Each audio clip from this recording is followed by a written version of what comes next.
Hello, everybody. I'm Paul Beckwith, and before I went away, I was all set to do this video on the polar vortex, and I held off, and I've got additional information, and we did do a video on the Climate Emergency Forum called Polar Vortex Gyrations. Anyway, this is Newton, of course. He's very happy to have me back. He did lots of walks, and while I was gone, there was about almost 3/4 of a meter of snow in Ottawa. So my sons were looking after the place and shoveled the snow. And their idea of shoveling snow on steps is to create a little narrow path to negotiate. So I've been shoveling for several hours a day for the last couple of days. And this guy, of course, has been getting lots of walks, and we decided, maybe poor decision, not to get a haircut for Newton before we went away. So he's going to go soon. You know, with this type of fur coat, it's very useful when it gets to -20 and so on. But we've got a little jacket for this guy when he goes on walks. So there you go. He was so happy to see me when I arrived back. He's not letting me out of his sight. Are you? Good boy. You're a video star. So let's talk about the polar vortex and what's going on. Cold air outbreaks at lower latitudes. Of course, the connection between the stratosphere and troposphere, you know, the polar vortex and the jet streams, is very fascinating and interesting, and very topical. Hot area for research, because there's so much we don't understand about it. So this is I had to show you this. This is dogs playing poker. So this dog is wagging its tail. All the other dogs fold, of course. So, you know, dogs aren't very good at why dogs make lousy poker players. Thought that was funny because, you know, it's funny, you know, and dogs, I'm sure they recognize when other dogs are wagging their tail. It means they're safe to go up and sniff and so on. Of course, a dog's sense of smell is about 10,000 times more acute than humans. So I read an article recently about dogs detecting Parkinson's disease with a huge success rate, you know, being trained to detect that just from smelling people's skin. So it's there's some very interesting stuff. Okay, so on Blue Sky, Charles and Heidi just posted this from the Climate Emergency Forum. How come I'm not even following them on Blue Sky yet? Sorry, Charles and Heidi. So we had this video to explain the polar vortex versus the jet stream, the interactions between the two, how climate change affects them. We talked about the weakening, strengthening, elongation, and reversal of these phenomena leading to extreme weather. So highly recommend that you watch this video. It's just under half an hour long, Climate Emergency Forum. Okay, so I need to talk about the levels of the atmosphere once again. I did this recently when I was talking about satellites, low Earth orbit satellites coming down and burning up in the mesosphere, putting aluminum oxides, perhaps, which can then go down and affect the ozone layer. So this is a map. The troposphere, on average, 11 kilometers high. Temperatures highest at the surface and drops down, stabilizes, and then we go into the stratosphere. Ozone layer up in this region. Temperature rising to the tropopause, and then we have the upper atmosphere, the mesosphere, and finally the thermosphere up here where the aurora occur. Okay, so this is, when we talk about the jet streams, we're really talking about the tropospheric polar vortex, if you like, also known as the jet stream. When we talk about the polar vortex, we mean the stratospheric polar vortex, the polar vortex where pressures are, you know, it's up in these regions here. It's much, much higher in the atmosphere. Sometimes the polar vortex or stratospheric polar vortex doesn't interact at all with the jet streams. Other times it interacts very directly. Okay, so we'll talk about that. Here's another image of the layers with the troposphere here. There's some Everest cumulonimbus storm clouds. The anvil shape is because they go right up to the top of the troposphere. Commercial jets, spy planes, the ozone layer is between about 20 and 30 kilometers, and then the high level clouds and the in the middle atmosphere, middle sphere. Okay, so this is a view from the North Pole to the equator, showing the polar cell, the Ferrel cell, and the Hadley cell. Hot air rises at the equator, so the thing spins down like this, covers, equator to 30. This is like a gear, has to come down, and you get the Ferrel cell like this, and then it spins up this way, and you get the spinning this way like a gear, the polar cell. The key thing is that the tropopause, which is the upper layer of the troposphere, is about, on average, 11 kilometers high, but at the poles it can be 7 kilometers, 8 kilometers, because the air is colder, and at the equator as high as 17 kilometers or so. And this is where the jet stream is. Now, way up above it, of course, is the polar vortex, or this is the tropospheric polar vortex, if you like. We can just call it the jet stream. The stratospheric polar vortex is much, much higher. Okay, so this just shows you that seasonally there's some change in the altitude of the jet stream or the tropopause. All right, so it's about 17 kilometers high at the equator, dropping off, it shows here in January, to about 8 kilometers at both the, this is minus 90, the South Pole, and this is the North Pole, plus 90. 8 kilometers or so. I think it goes as low as 7 in some cases. I always quote that number, 7 to 17. This is in July. You can see it's a little bit lower at the equatorial regions. It's pretty flat from about, minus 30 to plus 20 or so. It's pretty flat. Same here, it's even flatter, and then it drops off. There's some structure because it seems to reach a minimum about minus 60 and then go up a little bit to the Antarctica, but not in the Arctic. It's decreasing uniformly. But just to show you that there is variation in that, that's part of the equation. If you look at stratospheric polar vortex height and shape, just Google it, you get lots of good images. So I like this one here, the stratospheric polar vortex, very high up in the stratosphere, and the tropospheric polar vortex, also known as the jet stream, much lower. And this is a good image showing what happens when we have a stable polar vortex. We have a strong polar vortex occurring here, very, very strong, very confined, about 10 to 30 miles above the ground. And so this is near the top of the stratosphere. And at the top of the troposphere, where weather occurs, the lower atmosphere, layer of the atmosphere being the troposphere, we get the jet stream. So here we have a strong polar vortex, a strong jet stream, and cold air is confined to the Arctic, warmer air here.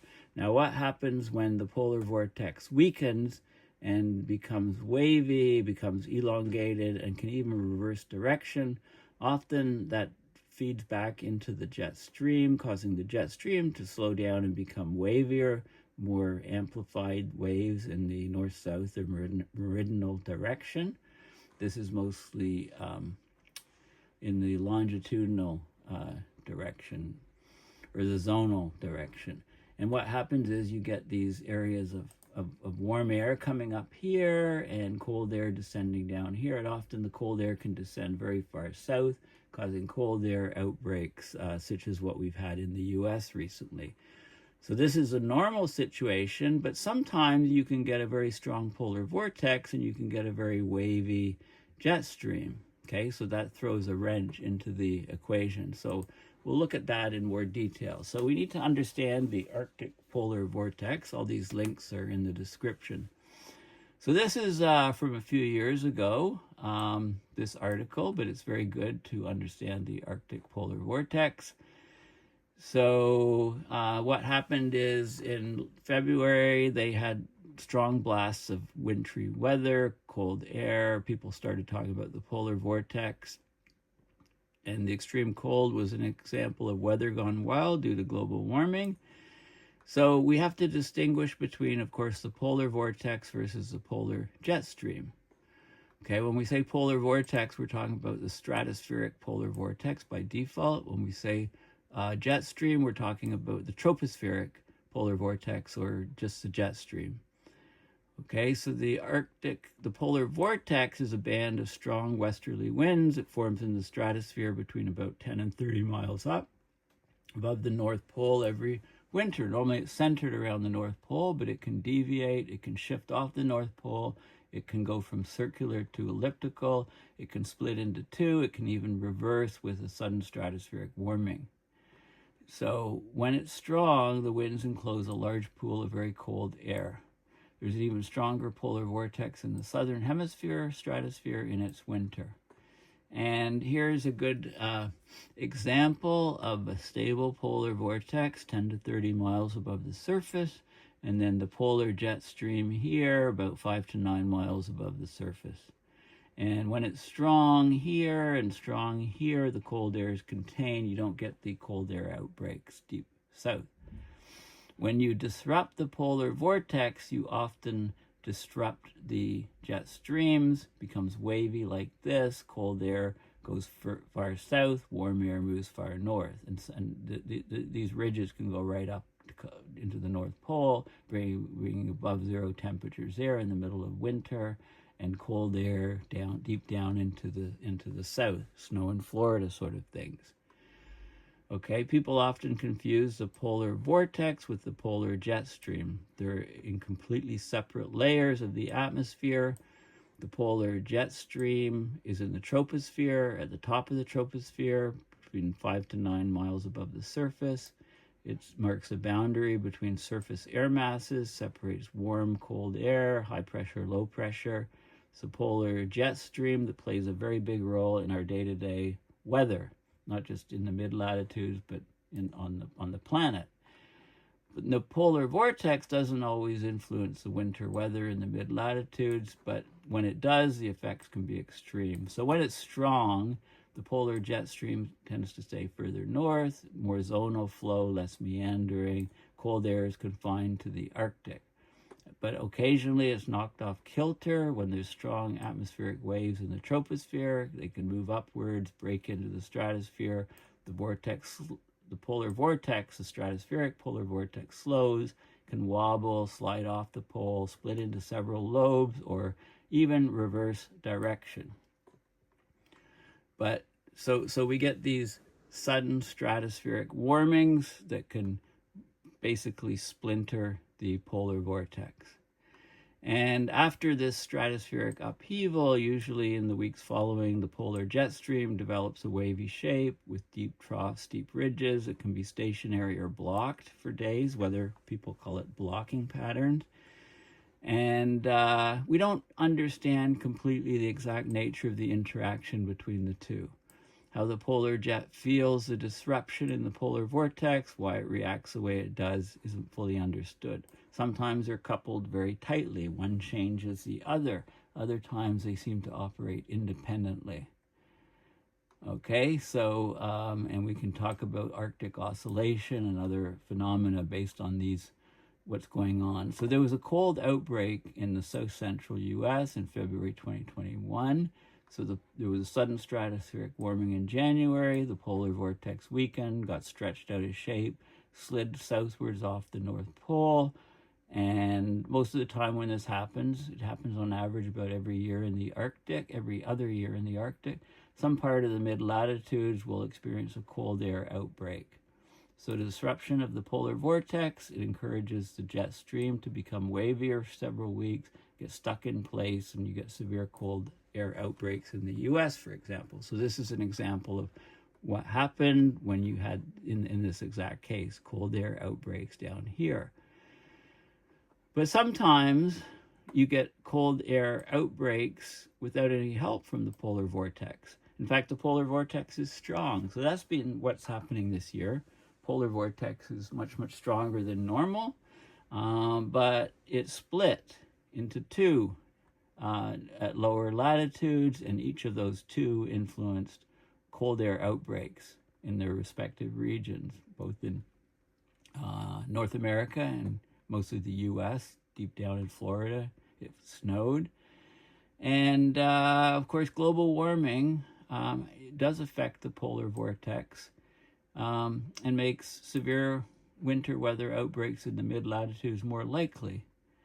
Okay, so disruptions into the polar vortex occur when the vortex is bumped from below by large-scale atmospheric waves moving upwards, flowing around the troposphere. The waves are always there, but anything that changes their strength or location, like changes in surface temperature, pressure, for example, from sea ice loss, can influence the polar vortex. So its preferred location is sensitive to regional variations in sea ice, for example. So it's related to sea ice, for example, in the Kara Sea. But there's not lots of good long-term information on this. So this is, for example, this is a polar vortex around Christmas 2020, strong here, and then it elongated and got squished in the center, pinched if you like, and then it broke into two. Okay, this was with a sudden stratospheric warming, which basically broke it in two. So that caused extreme weather events, very warm areas here. So other climate factors being equal, a weaker vortex with more frequent disruptions could slow the rate of winter warming in the mid-latitudes, accelerating it in the Arctic. Strong polar vortex could slow Arctic warming at the expense of more rapid winter warming in the mid-latitudes. Right? There's lots of different things that are happening. There's lots of variability going on. But there are definite Arctic links to mid-latitude winter weather. Jennifer Francis has been involved in large numbers of papers on this. It's mostly to do with the jet stream. So anything that affects the jet stream affects the weather. So we can have atmospheric river events, lack of sea ice, all of these different factors. So, of course, the Arctic warming at 4 times the rate of the lower latitudes or global average, certainly disrupts the way that heat is distributed on the planet. Okay, so we're learning more and more about the interactions with the polar vortex, and that's very important for trying to do forecasting. This article in USA Today from a few weeks ago, the puzzling and powerful polar vortex faces big uncertainty. Because it's been puzzling because we have a very powerful polar vortex and yet we get all these cold weather outbreaks, right? And normally when we have a very powerful polar vortex, we get the air confined to the Arctic. We don't get the outbreak. So what's going on here? We've had snow falling across the south in January. So it talks about these two bands of fast-moving air, the polar jet stream, which is the tropospheric polar vortex, and the stratospheric polar vortex much higher. Sometimes they tango together to influence weather in the northern hemisphere. They talk about the Arctic continuing to warm up to, it's actually 4 times faster now than the rest of the planet. So the two atmospheric patterns work together to bring about bone-chilling cold outbreaks often, but not always. Okay, so the term polar vortex has captured public attention. It's often misused to describe short-term bouts of very cold weather. It doesn't mean cold snap, right? it can happen, but it doesn't necessarily happen. So it says, what are they? Well, the high-speed polar jet stream is at 5 to 9 miles above the Earth's surface, lower in the upper part of the lower layer of the atmosphere, known as a tropopause. And the jet, of course, undulates up and down in ridges and troughs, steers weather patterns, and I've often talked about that. The polar vortex is the jet stream's upstairs neighbor. In the wintertime, it appears in September, when a seasonal lack of sunlight begins to make it cooler inside the Arctic region than outside. The vortex usually disappears in April. So it is a seasonal component. It's in the stratosphere, upper parts of the stratosphere, 10 to 30 miles above the surface. I like this. Like some human neighbors, the polar jet stream and vortex generally keep to themselves. But sometimes one neighbor or the other gets off kilter or bent out of shape and can disrupt the other band of fast-moving air. So the polar vortex and the tropospheric jet stream are often tango, but sometimes act independently. So generally, when the polar vortex is strong and circular, it's a barrier between cold air over the pole, warm air to the south, can speed up the westerly flow of the jet stream, making it less wavy, more confined. That makes weather milder over the eastern US and northern Europe in winter. But when the vortex gets disrupted, weakens, stretches, moves off the pole, undulations in the jet stream form, and they can become steeper or wavier. And that's when we get all the severe weather. Okay, and they talk about how climate change affects it. Right? They give an example of a strong, stable vortex is like a skater spinning with their arms tucked closely in, holding in an area of cold air over the Arctic. When there's a wobble in the rotation, winds in the vortex slow, changed by interactions with the jet stream or sudden changes in temperature, like sudden stratospheric warming, and then it stretches and becomes elongated. So this is happening more often, but it's a very active area of research. Very, very active area. And what does it mean for the future with climate? Well, that's the big question that people are studying. So this is January 16, 2025. It shows the upper stratosphere, pressure of 1 hexapascal, the polar vortex. These are as you go lower and lower in the atmosphere, higher and higher pressure, until we get this guy here is at 3.5 miles high, 500 hexapascals pressure, so it's halfway up through the troposphere, and you get the waves, and you get warm air coming up and cold air coming deep down. Okay, so that's the situation. So we've had a strong polar vortex, and we've got a wavy jet stream, which is a bit of an unusual situation. Cooking up a stratospheric polar vortex disruption. This was from a year ago. So there was basically a full reversal of the winds. Stratospheric polar vortex weakened, broke down, reversed direction, causing jet streams to become very wavy. So this is the sort of slowing of the wind speed. A warming temperature, sudden stratospheric warming, splintering the polar vortex, and that caused, by connections, a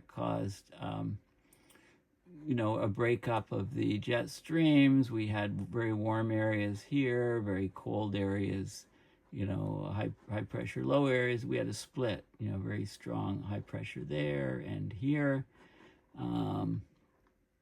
Right? So there was, total disruption of the polar vortex. So this was a polar vortex on January 1st, 2024, January 14th. Look how much it's changed. It's split, it's broken, and it caused it did affect the jet streams and therefore extreme weather event.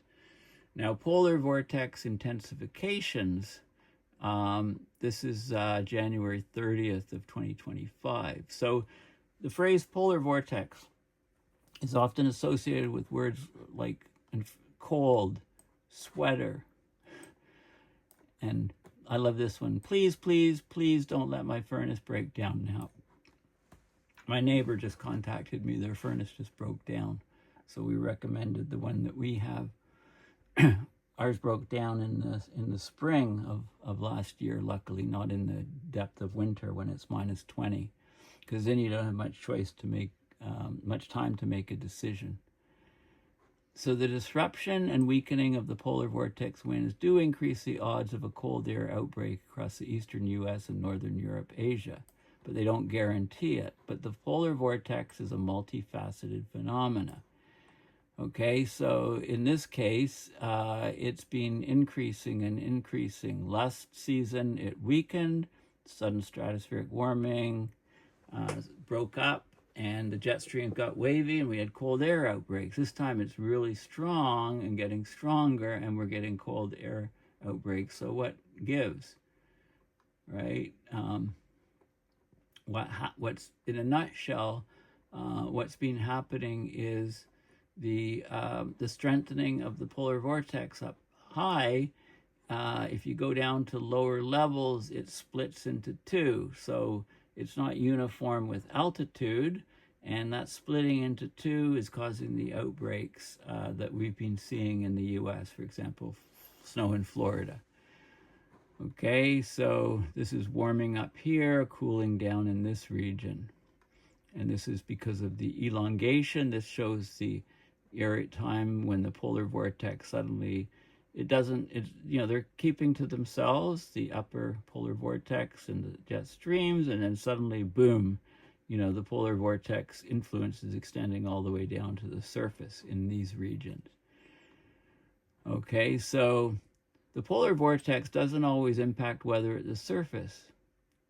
Okay, the polar vortex winds have been much stronger than normal this year, but other than some brief interactions in late December and late January, the stratosphere and troposphere have largely ignored each other. That's in these situations here, but here they're not ignoring each other. And that's why we're getting the cold air outbreak that led to historic snow in the south was more likely influenced by other factors, not just the polar vortex. So this is the strength of the polar vortex. This is the average, this line here, and we're stronger than normal and still continuing that way, yet we're getting the cold air outbreak. So let's go deeper. So this is the best article, Severe Weather Europe, an unstoppable 2025 polar vortex, the United States cold from the stratosphere. So it's also talking about the connections. The polar vortex and its dynamics are powering recent and upcoming cold events in the US. Okay, so we're getting different points of view. So clearly this is cutting edge science. We don't know exactly all the interactions.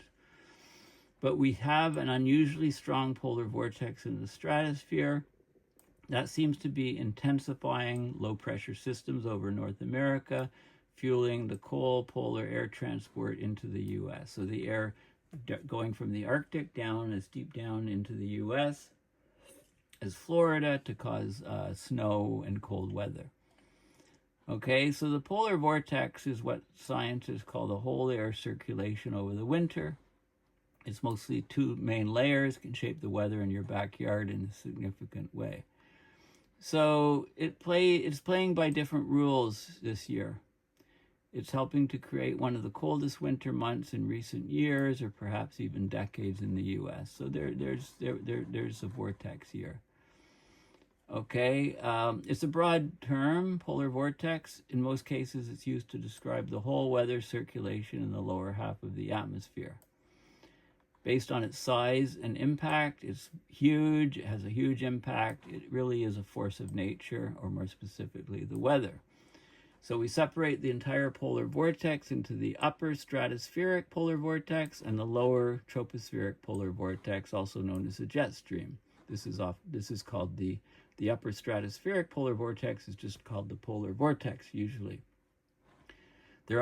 We monitor them separately, but they're all part of one system. So this is a good view showing the stratospheric polar vortex, in this case confined and strong, and the tropospheric polar vortex, or the jet stream, in this case being wavy. So this is a situation this year.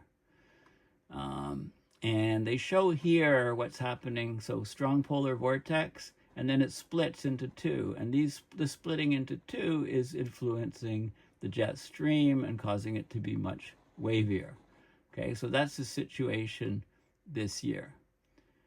So it's very interesting that this is the case, because it's totally different from last year. The stratospheric polar vortex is elongated in shape, and that elongated the polar vortex, pushing its core into an oval shape. So you see this sort of thing, and then you got cold air outbreaks deep into the US. Okay, so this is showing the splitting. You know, it's strong and intact up high, and this is about the 1 millibar level, 10 millibar, 100 millibar. Okay, 250 millibar is the jet stream. So you can see it's wavy jet stream, whereas it's very strong polar vortex here. So it's interacting, helping to split the jet stream. Okay, and you can see the cold air coming deep down, snow in Florida. Okay, so this is how we go from a strong polar vortex this year to cold on the surface at low latitude. So a strong polar vortex usually means a strong jet stream pattern. This would lock cold air into the polar regions, creating milder conditions for most of the US and Europe. In contrast, a weak polar vortex can create a weak jet stream pattern. As the jet stream breaks down, it can't contain the cold air, it escapes from the polar regions, goes down into the mid-latitude. So normally we have this is a strong, stable polar vortex, strong jet stream. When we have a wavy polar vortex, we get the meridional, but sometimes we can get strong, stable polar vortex and a wavy pattern. I'm not sure if we get a wavy polar vortex, I don't know if we can still get a strong jet stream. I'm not sure about that. I don't think so. Wind speeds are very high this year in the polar vortex. But wait a minute, isn't winter supposed to be warmer and boring if the upper polar vortex is strong? Generally speaking, yes, but this winter we have a unique situation where the strong stratospheric polar vortex is actually helping to power the cold outbreaks of the United States, over the United States, because it's splitting as you go lower down. So the shape of the polar vortex is changing a lot depending on what elevation you look at. Okay, so this is very high up, and when you go to lower pressures, lower down, you get this sort of waviness and the cold air outbreaks, especially when you get down to jet stream levels. Again, this is showing a splitting here. And you can see some cold air outbreaks and splitting, cold here and warmer up here.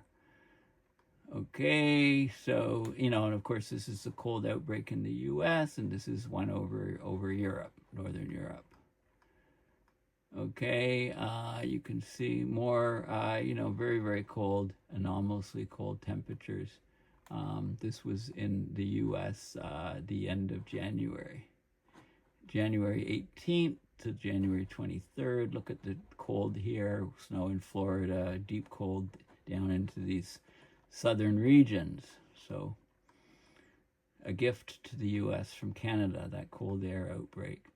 Unstoppable polar vortex, much higher and much stronger than normal, but we're getting these outbreaks. Again, this is showing some of the outbreaks, well, showing okay, so there's lots of data here, and then, so again, strong up here, split into two down here, causing the cold air outbreak. So we're still learning a lot, but this is chock full of detail.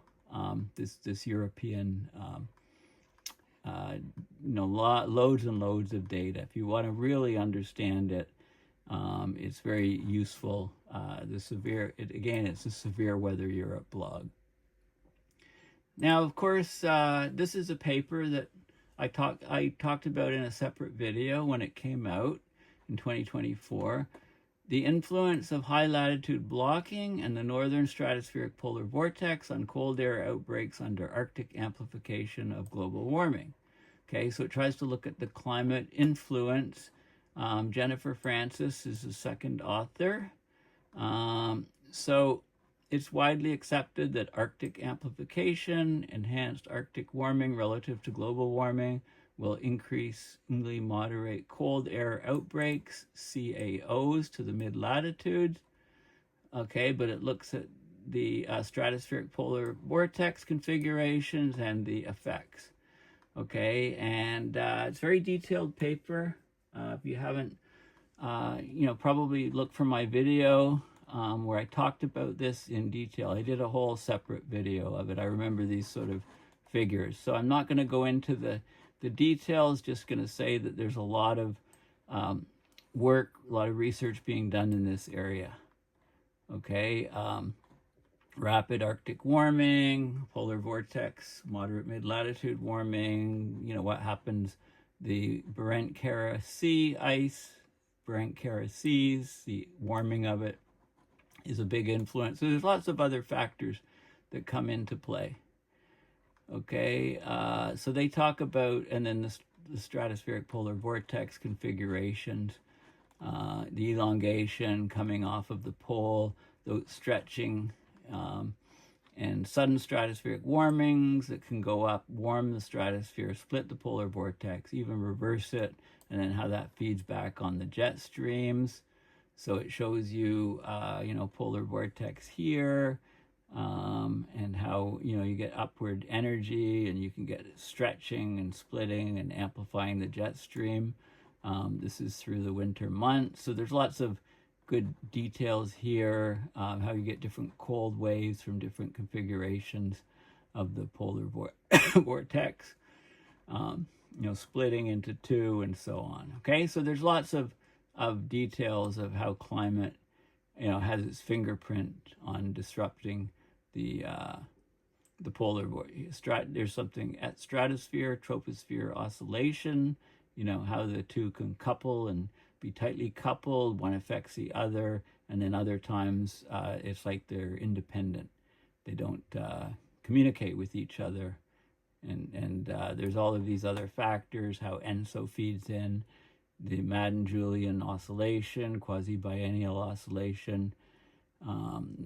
The NP is this is North Pacific sea level pressure, and so on. All these terms are defined, and this is the eddy covariance and stratospheric polar vortex, how it relates to the jet streams lower, and all kinds of connections. So very detailed paper. Just wanted to remind you that it exists.